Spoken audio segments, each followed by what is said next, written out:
आज हम लोग को सबसे पहले पढ़ना है कि पर्यायवाची किसे कहते हैं।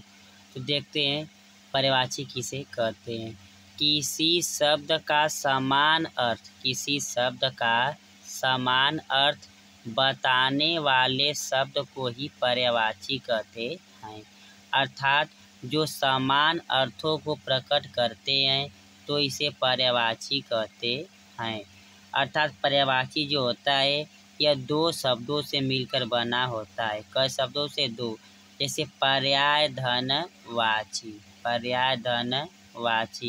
अर्थात पर्याय का अर्थ होता है समान, तथा वाची का अर्थ होता है बताने वाला। अर्थात समान अर्थों को बताने वाला ही पर्यायवाची कहलाता है। जैसे देखते हैं नीचे नोट में, पर्यायवाची शब्द को समानार्थी शब्द भी कहते हैं। जो पर्यायवाची शब्द होते हैं इन्हें समानार्थी शब्द कहते हैं। जैसे देखते हैं आँख का पर्यायवाची जो होता है नयन। आँख को हम लोग नयन भी कहते हैं, चक्षु भी कहते हैं, नेत्र भी कहते हैं और लोचन भी कहते हैं। अर्थात आँख, चक्षु, नेत्र और लोचन जो होते हैं ये आँख के पर्यायवाची होते हैं।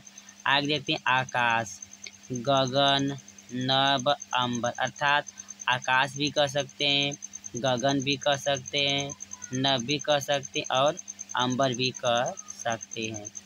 आगे देखते हैं जैसे कमल। अब कमल का पर्यायवाची जैसे जलज, पंकज, नीरज। अर्थात ये जो शब्द होते हैं ये समान अर्थ को प्रकट करते हैं, तो यही शब्द होते हैं जो पर्यायवाची कहलाते हैं। जैसे कि कमल है तो जलज माने भी कमल होता है, पंकज माने भी कमल होता है, नीरज माने भी कमल होता है। आगे देखते हैं अमृत का, पीयूष, सुधा, अमी, जीवन। अर्थात अमृत का जो है पीयूष भी होता है, सुधा भी होता है, अमी भी होता है और क्या होता है, जीवन भी होता है। अर्थात जब किसी व्यक्ति मान लो जी प्यासा है तो उसको पानी पिला देंगे तो वह पानी अमृत के समान दिखाई देता है। आगे देखते हैं आग का होता है आगी, अनल होता है, पावक होता है, हुतासन होता है। मतलब आग का पर्यायवाची जो होता है यह अनल भी होता है, पावक भी होता है और हुतासन भी होता है। अर्थात इसको आग जो होते हैं ये जो शब्द हैं सभी पर्यायवाची के अंतर्गत आते हैं। अर्थात कह सकते हैं कि पर्यायवाची वे शब्द होते हैं जो समान अर्थ को प्रकट करने वाले होते हैं, यही पर्यायवाची शब्द कहलाते हैं। वीडियो को लाइक, सब्सक्राइब तथा शेयर जरूर करें। धन्यवाद।